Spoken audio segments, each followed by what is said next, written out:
the Reynolds Aluminum Program with Fibber, McGee, and Molly.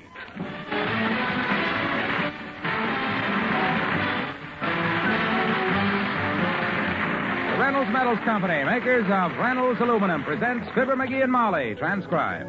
The show is written by Phil Leslie and Keith Fowler and directed by Max Hutto, with music by the King's Men and Billy Mills Orchestra.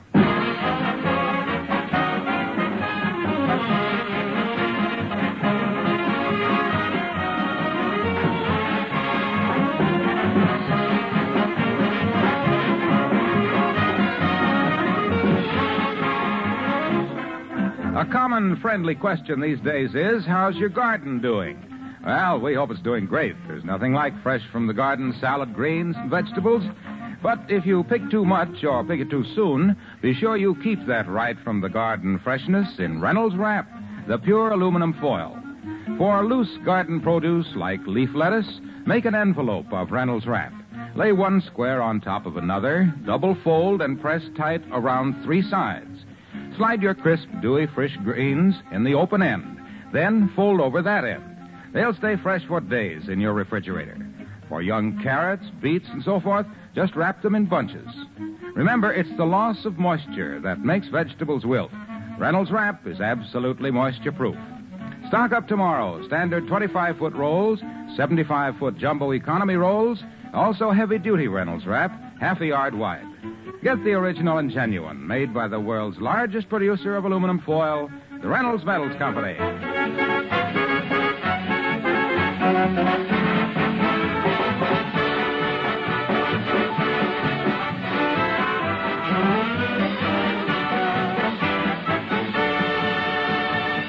A sigh can be a very expressive sound. There's the happy sigh of the lover, the contented sigh of the tired man as he goes to bed. But for sheer bliss, nothing can touch this one. That's the sigh given after breakfast by the man of the house as we join Fibber, McGee, and Molly.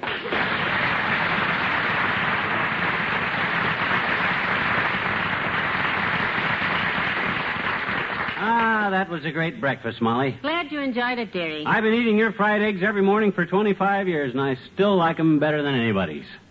Why is that, kiddo? What's your secret? Well, it's the way I cook them. How do you cook them? 6 at a time. Now, that's the secret. If there's anything I like, it's 6 eggs. I'll answer it, McGee. Don't get up. I ain't even trying to. McGee residence, Molly McGee speaking. Who? Why, Al Bennington. I haven't heard from you in years. Al Bennington? You're just in town for the day. Al Bennington? Oh, I'd love to see you. Never heard no grand. Yes, I can join you for lunch. Rich Vista Hotel? 1 o'clock. I'll be there. Oh, it'll be wonderful to see you again. Goodbye, Al. Who's Al? An old school chum of mine. Didn't I ever mention Al Bennington to you? No, you never did. Must have been a big item in your life. From the way you were practically crooning over the phone there. Well, I always was fond of Al. It's been years since we've seen each other, and... Something wrong, dearie? Nope. Would you like me to fry some more eggs? Nope. What's the matter? Nothing's the matter. My gosh, just because my wife gets a phone call from somebody I never heard of that she was very fond of in school and snaps at a lunch date like a bullfrog snapping at a water bug, why should anything be the matter? Pop. Do you mind me going downtown for lunch? I mean, I could have Al out here if you... Why should I mind? You could have lunch with the entire Elks Club Drum and Bugle Corps in full uniform. I wouldn't raise the shortest hair in either eyebrow. Al Bennington is of no interest to me whatsoever. What's he do, a retired bootlegger? Of course not. Al is a very successful author. Writes romantic novels. Romantic. The junk they write nowadays. Give me the real fine old classics like Tom Swift and his plastic cheeseburger. Or the Five Little Peppers and how they swiped the doggy out of the window. Al's novels are very popular. I don't care about Al's cheap novels or about Al. I'd just soon we didn't even mention Al again. What's Al look like? How about your height? Slimmer, though. Always did have a nice figure. And pray tell, what's wrong with my figure? Nothing, dearie, nothing at all. Maybe I ain't built like a Greek statue. Maybe I have put on a few pounds around the middle. But I put 'em on in the American way, with a knife and fork in my own home. Not taking other guys' wives to lunch in swank hotels. McGee, you sound just like a jealous husband. Believe me, you have no cause to be jealous of Al Bennington. Why, Al and I... Who's jealous? My gosh, I just don't like people comparing the way my structure is constructed to the way other people's structures are... Wait, dearie, come in. Oh, good morning, Dr. Gamble. Good morning, my dear. And a nod in your direction, vacuum top. Hi, Bulgernon. Bulgernon, what's that? Well, that's what your name ought to be. Guys named Algernon are called Algie. If there ever was a guy that ought to be called Bulgy, you're the one. Let him dribble, Molly. Huh? I find it quite amusing to be called bulgy by someone who's beginning to resemble a basketball wrapped for mailing. I think we'd better change the subject. Himself is a little sensitive about his figure today. No, I feel better now that Fatso's here. Besides, I could lose weight if I wanted to. I'm sure the doctor could, too. As a matter of fact, I tried it at one time, Molly. Yeah? For a very good reason. I met a girl, and Cupid shot an arrow into my heart. Oh. What you mean, arrow? Kid must have used a harpoon to get through all that love. You mean your girl wanted you to lose weight, Doctor? No, it was just my own pride, Molly. She was crazy about me. Thought I was Casanova, Don Juan, and Romeo, all rolled into one. The only trouble was I looked like it. What'd you do, Doc? Go on a diet? Yeah, and it was murder. Yeah? For 2 weeks, I lived on nothing but turnip tops, skimmed carrot juice, and wheat germ with the wheat removed. Lose much? No, I gained 5 pounds. You gained. How in the world could that happen? Frankly, Molly, I was baffled. My only clue was that I always went to bed starved, but got up in the morning feeling great. Hey, I bet you I know what happened. I bet you walked in your sleep. That's the conclusion I reached when I awoke one night with a roast turkey in my hand and the tail of my nightshirt caught in the icebox door. Well, was that the end of your dieting, It Doctor? was indeed. I told my girl that she could take all of me. So we set the date and headed for the church. Hey, but you always been a bachelor, Doc. What happened? What happened? My pride again. Oh? There wasn't room enough for her to walk down the aisle beside me, and I was too proud to carry her on my back. So long, kid. So long.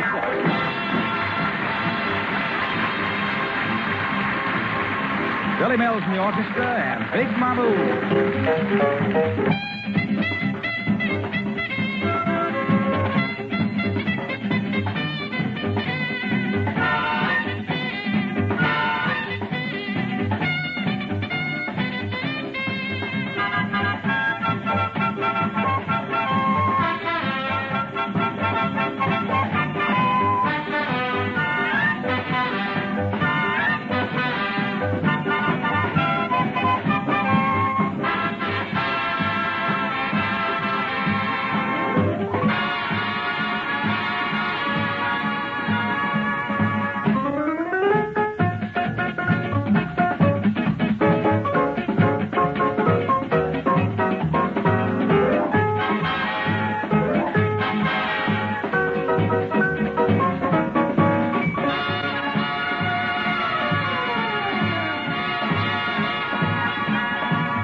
Start upstairs and get ready for my luncheon date. You hop to it, kiddo. Better hurry up. You might be late.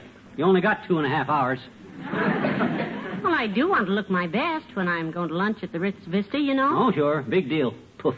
Oh, dear. I wish you wouldn't get all upset, McGee, just because... My dear, if you think I'm upset just because you're going to lunch with your dear old school chum that I hope you eat $27 worth on, You're sadly mistaken. I don't even remember what his name is. Whose name? Al Bennington. You see, you do remember. You're jealous. Not me, baby. If anybody ought to be jealous of old school chums, you ought to be. I had a few in my day. Really? Betcha. Like Virginia Holly that sat in front of me in history class. We was always exchanging notes during the history quizzes. Love notes? Mm-hmm. Yeah, I'd write, I think you're cute. Who discovered the Pacific Ocean? And she'd write back, you're cute, too. Daniel Boone. Virginia must have been a doll. Yeah, she was just one among many. Every girl in that class wanted to get their hands on me. You don't say. Yep. They voted me the boy they'd most like to take the Vaseline out of his hair. Yeah, I had a cowlick in them days, and I put gobs. I'm sure you were the idol of the opposite sex, dearie, but I really must get dressed now. I'll be down soon. Okay. Ah, there goes a good kid. Thinks I'm jealous of her old school chum.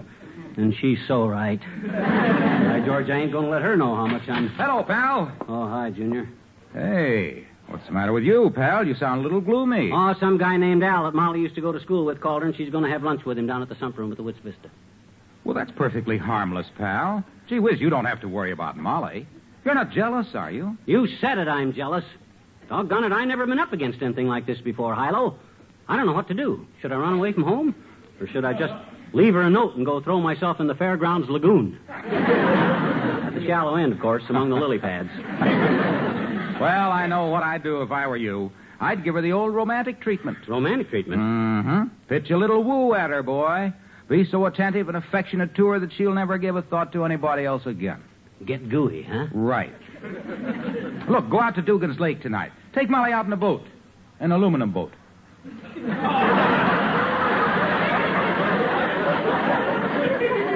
An aluminum boat? Yeah. One of those beautiful lifetime aluminum boats made of Reynolds aluminum. Just drift around the lake in it while you whisper sweet nothings in her ear.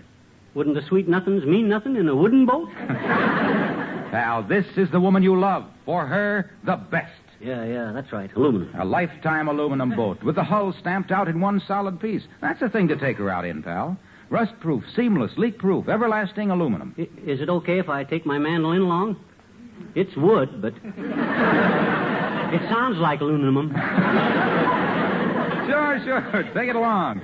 That's the sort of thing women go for. Yeah. Music, moonlight, and a handsome aluminum boat. Yeah, you get them out on a moonlit lake, and they're mighty easy to handle. The women? No, the boats. Oh.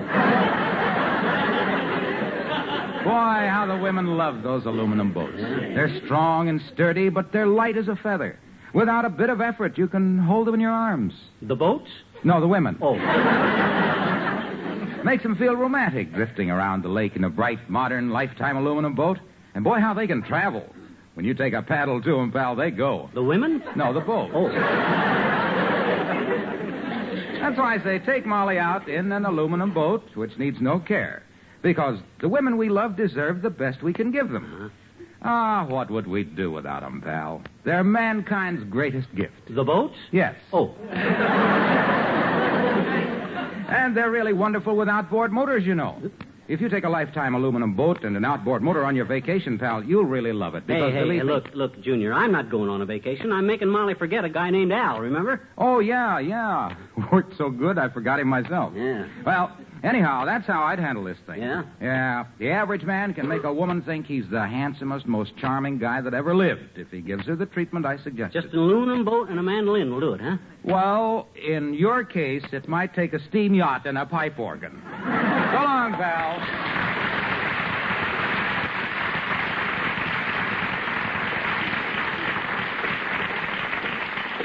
Maybe giving Molly the romantic treatment ain't such a bad idea at that. Maybe if I'm real charming, she won't even go to lunch with that character. Boy, I'll be so dad-ratted gallant, she won't know what I'm doing when I start to... McGee, I need your help. This dress button's down the back and I can't reach it. Don't move. Huh? Don't move. I always want to remember you just the way you are. Standing there with your eyes flashing, your ruby lips gleaming, and your dress unbuttoned down the back.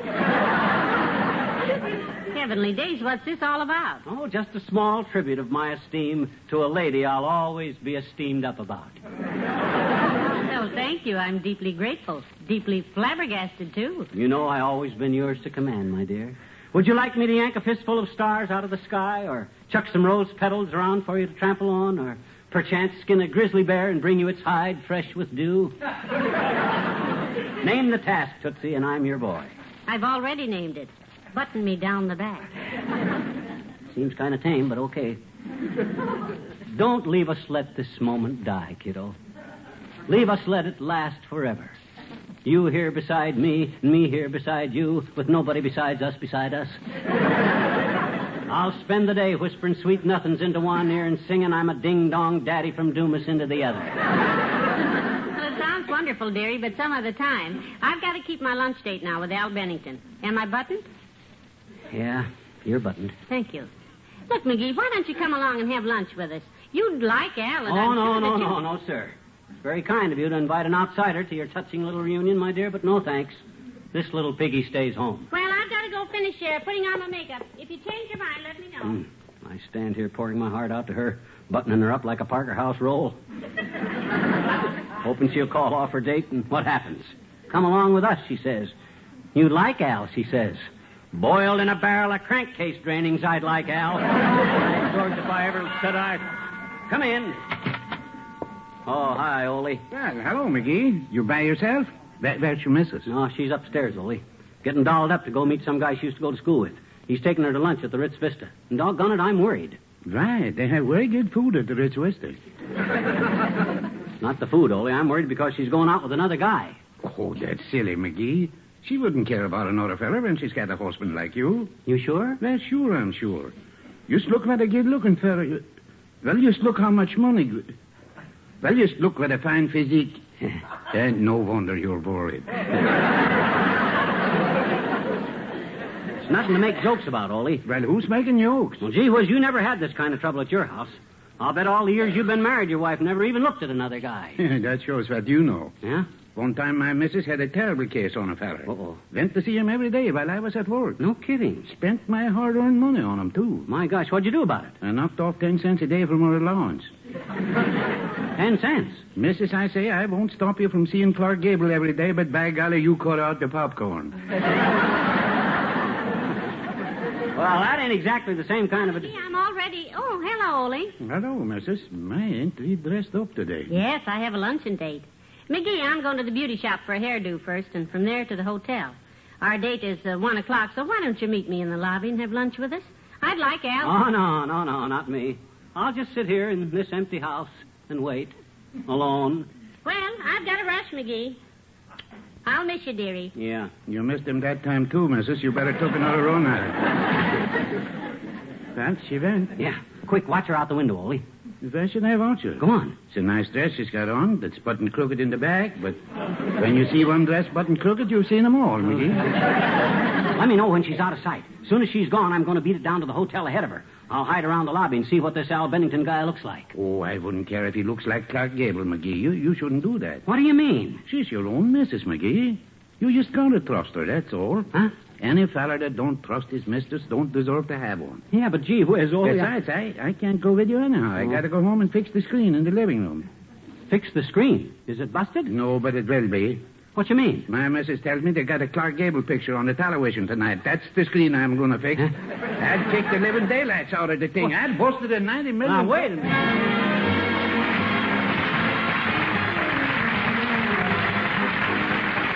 King's Men and Me and Marie. You ought to see little me and Marie by the old seaside. By the ocean we set and we pet till we get swept out by the tide. You may have been to Coney and kept both of your eyes open wide, but you ought to see me and Marie by the old seaside. You ought to see little me and Marie by the old seaside. By the ocean we set and we pet till we get swept out by the tide. You may have been to Coney and kept both of your eyes open wide, but you ought to see me and Marie by the old seaside. Only me and my Marie together. It's beautiful beside the sea together. We love to linger in the breezy weather. As long as we can always be together. If you want to see a thing of beauty, you should see me spooning with my little cutie by the old seaside. For when once we get the proper setting, we begin a petting and go on a petting till we end up getting such an awful wetting from the tide. First we talk about that and this a bit, then we walk about and hug and kiss a bit, till we finally find a spot where we can hide. Then, until the crowing of the chickens, me and my Marie proceed to raise the dickens by the old seaside.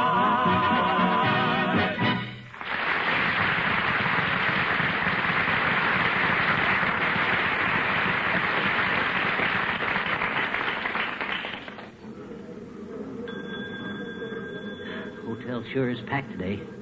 If I could stay here behind these potted palms, I can spot Molly and that Al Bennington when they come in the front door. I just want to see what kind of a guy my wife... Hello, Mr. McGee. Oh, hello, Wimp. I knew it was your head peeping through the palm leaves. Oh. I was with Mr. Frobisher, and he said it was a coconut. But I said, no, that's Mr. McGee. Yeah, that's me. I just come in to cool off. Boy, I'm hot. What are you doing here? I've been attending the regular monthly luncheon of the Wistful Vista Bird Watchers. Oh? Oh, we had a dandy today. Something special, huh? Yes. The hotel chef prepared a lovely menu for us. Oh? On each plate was a mound of spinach arranged in the shape of a bird's nest. Oh. Inside the nest were tiny boiled potatoes egg size, and on the edge of the nest was a large meatball carved in the shape of a bobolink, holding in its beak a piece of spaghetti in the shape of a worm. Boy, he sure got into the spirit of it. Now we're all going to Walt's Malt Shop for a hamburger. On top of all that food? Oh, it was so cute, we didn't have the heart to eat it. We just let it sit there while we had the songs and speeches. Songs and speeches, huh? Yes. We opened with our Bird Watchers anthem. Oh. Off we go into the wild woods yonder, watching birds little and big. We may see a lavender sapsucker or a blue thingamajig.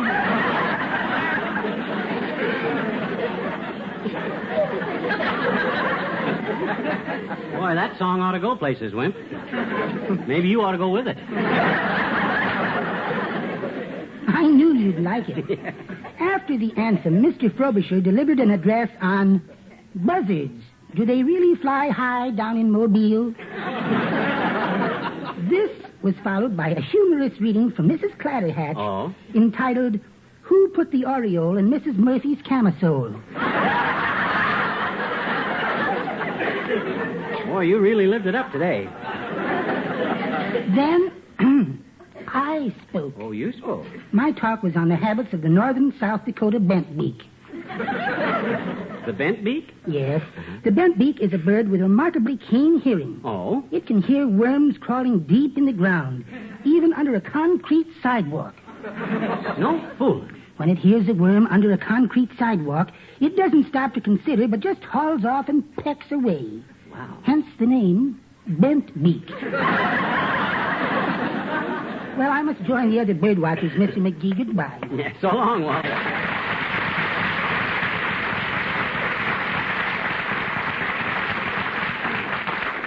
Glad he left before Molly and Al Bennington got here. I've been keeping an eye on the front door, and I know they haven't... Hello, dear. Oh, my gosh.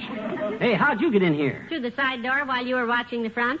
Well, what you mean watching? I haven't been watching. I came in... I had a hunch I'd find you here in the lobby. Yeah, but Molly, I just happened Sure enough, there you were, crouched behind a potted palm like a stag at bay. Oh, doggone it, Molly. A guy's got a right to see who his wife's having lunch with. You said this Al Bennington was a writer, and some of them writers can't be trusted. They live in attics and grow beards and spout poetry that ain't got rhymes on the end. Maybe this Al's a bad egg. Well, we'll just settle that right now. Come on now, you're going to meet Al and have lunch with Oh, him. no, sir. You think I want people to think I don't trust you? Come on. I ain't the type to prise into your business. You go have your lunch. I'll look at him through the window. Now, quit pulling me. Al? No. Oh, Al, here I am. Over here. No, let go of my arm, Molly. I'm going home. I'm not going to... Al, it's so nice to see you, and I want you to meet my husband. Well, how do you do, Mr. McGee? I've heard so much about you. This is her. Alice Bennington, my favorite author. Her friends call her Al. Hi, Al. Well, you seem a little surprised, Mr. McGee. Don't I look the way you thought I'd look? Well, frankly, Al, no. But, gee, Al, you sure look fine to me, Al. Yeah. Now, will you join us for lunch, dearie? Join you. I'll pick up the check, kiddo. Hey, garçon, the best table in the house. Toot sweet. Ah, this will be a delightful literary treat. You wrote any good books lately, Al? I loved your last one about the chocolate.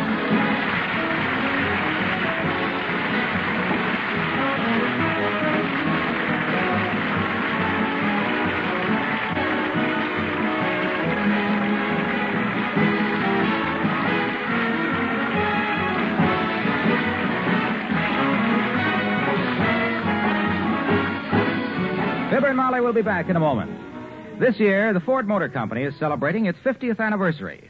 The Reynolds Metals Company salutes Ford on this full half-century of automotive progress, a half-century that almost coincides with the practical development of aluminum. Ford's early Model Ts and Model As had none of the modern metal in them. Today's brilliant new Fords use aluminum in many vital parts, for strength with lighter weight, for rust-proof permanence, for economy and safety.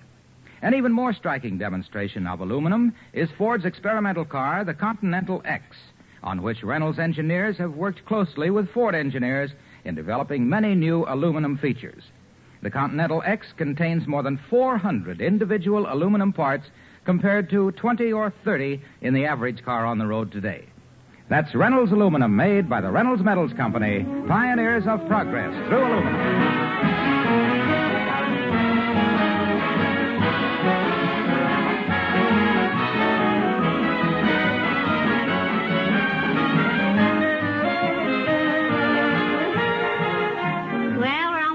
Dearie. It was a wonderful lunch, wasn't it? Yeah. How'd you like my friend Al Bennington? Aren't you ashamed for acting so jealous? Kiddo, I sure learned my lesson today. So help me, I'll never do a thing like that again as long as I live. Act like a jealous husband, you mean? Oh, no. Offer to pick up the check for a stranger. That old school chum of yours eats like a horse. Oh, McGee. Good night. Good night, Al.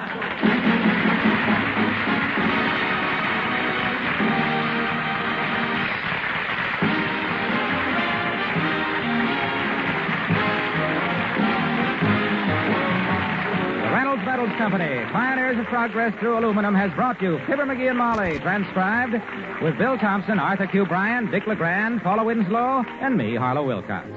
By the way, next Sunday is Father's Day. This is the one day in the year the American family pays tribute to the man who devotes the rest of the year to them.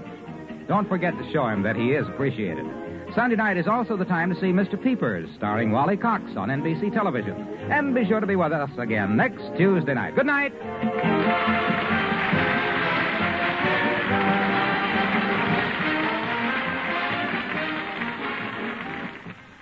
It's June and vacation time across the nation. And to millions of Americans, vacation time means a trip in the family car. When you drive to and from your vacation this summer, be sure to observe the speed laws. Remember, driving is a full-time job. Take your tip from the professional truck driver and keep alert, for at high speeds you can get into trouble fast through inattention to the road ahead. Slow down at sundown and always drive according to the prevailing road conditions. The life you save may be your own. Tonight, play Two for the Money with Herb Schreiner on NBC.